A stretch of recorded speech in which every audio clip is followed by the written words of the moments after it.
Hello everyone. I hope आप सभी स्वस्थ एवं सुरक्षित होंगे। स्वागत है आपका एक बार फिर से हमारे चैनल पे। Japan must be a place where women shine. Japan ऐसा स्थान होना चाहिए जहां पर महिलाओं का कद बढ़े, महिलाएं आगे आए। इस स्टेटमेंट को सुनकर आप समझ गए होंगे कि आज मैं किस महान शख्स के बारे में बात करने वाला हूं। जी हाँ, आज मैं बात करने वाला हूं वर्ल्ड के ग्रेट लीडर, एक पावरफुल नेता शिंजो आबे के बारे में। जी हाँ, ये हम बात कर रहे हैं जापान के पूर्व प्रधानमंत्री शिंजो आबे के बारे में। यहाँ पर मैं पूर्व प्रधानमंत्री क्यों कह रहा हूँ, क्योंकि इन्होंने जो है जापान के प्रधानमंत्री के पद से अपने स्वास्थ्य कारणों से इस्तीफा दे दिया है। जी हाँ, अपने पेट की समस्या के चलते कई दिनों से इनके पेट की प्रॉब्लम कई सालों से बल्कि चली आ रही है। तो इस समस्या के चलते जो है इन्होंने कहा कि मैं जब तक स्वस्थ नहीं रहूंगा तो मैं अपना ध्यान अपनी जनता की तरफ नहीं दे पाऊंगा, मैं अपना पूरा सपोर्ट वहाँ नहीं डाल पाऊंगा, मैं अपना पूरा वर्क नहीं कर पाऊंगा। इस वजह से मैं जापान के प्रधानमंत्री पद से इस्तीफा देता हूँ।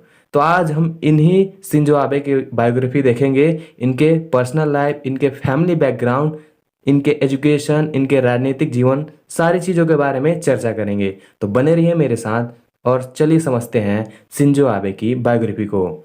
सबसे पहले अगर बात करें शिंजो आबे की बर्थ की, तो शिंजो आबे का जो जन्म हुआ था वो 1 सितंबर 1954 को यामचुंगी प्रांत जापान में हुआ था। जी हाँ, यामचुंगी एक प्रांत है, एक प्रोविनेंस है जापान में, जहाँ पर इनका जन्म हुआ था। अगर इनके हम फैमिली बैकग्राउंड की बात करें तो इनका फैमिली बैकग्राउंड का पूरा डोमिनेंट जो है वो राजनीतिक विज्ञान में है, राजनीति में है। ठीक है, यानी इनके परिवार जो है वो पूरी तरह से राजनीति में एक्टिव हैं, राजनीति से जुड़े हुए हैं। चाहे इनके फादर्स की बात की जाए, इनके मदर्स की बात की जाए, या इनके ग्रैंड फादर की बात की जाए, यहाँ तक कि इनके मदर के फादर की भी बात की जाए, तो वे सभी जो हैं पहले से ही राजनीति से जुड़े हुए थे।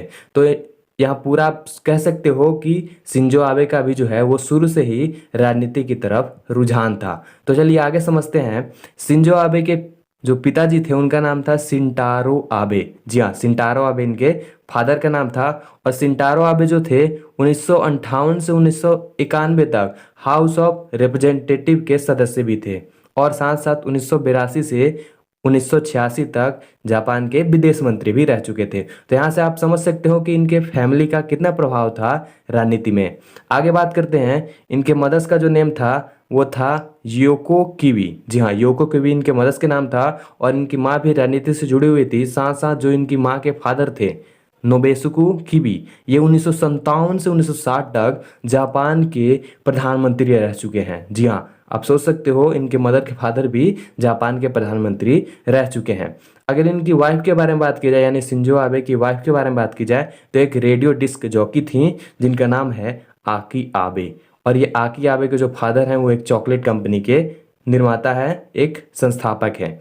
यहाँ पर आप इमेज देख सकते हो इनके फैमिली का। ये हैं आपके शिंजो आबे के माँ के पिताजी, ये हैं आपके शिंजो आबे के माँ के पिताजी, ये हैं उनके ग्रैंडफादर और ये है उनके ग्रैंड मदर, और ये है उनकी मदर और ये है उनके फादर। तो ये है उनका फैमिली फोटो, आप इनको देख सकते हो।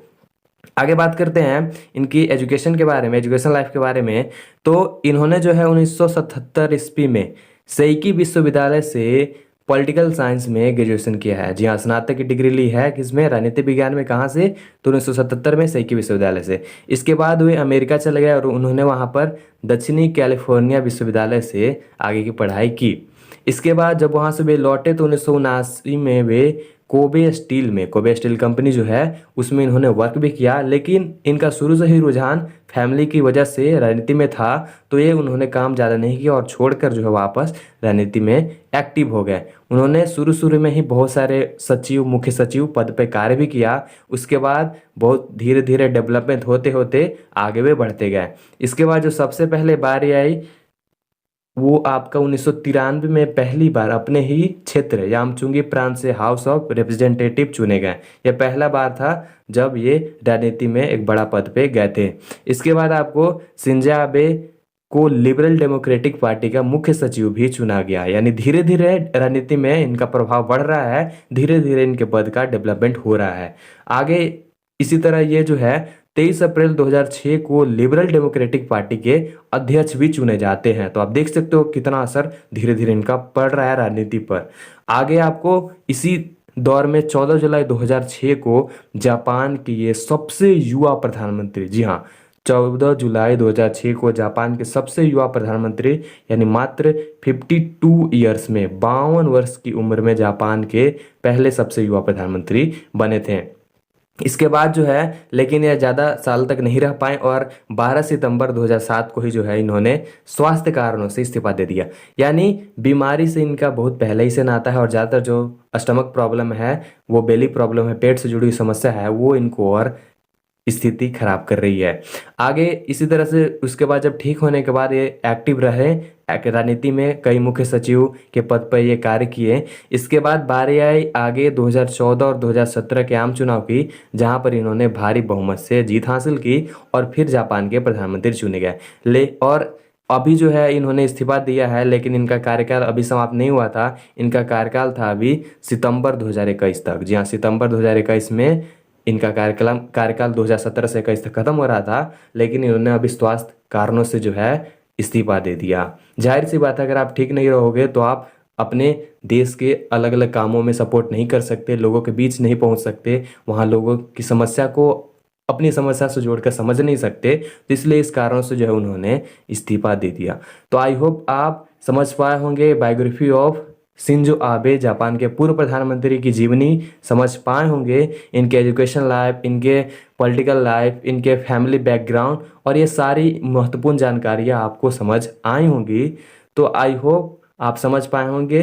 तो मिलते हैं नेक्स्ट वीडियो में इसी तरह की कुछ और interesting biography, interesting topic, interesting fact, interesting subject के साथ। Keep supporting, till then be safe, be healthy.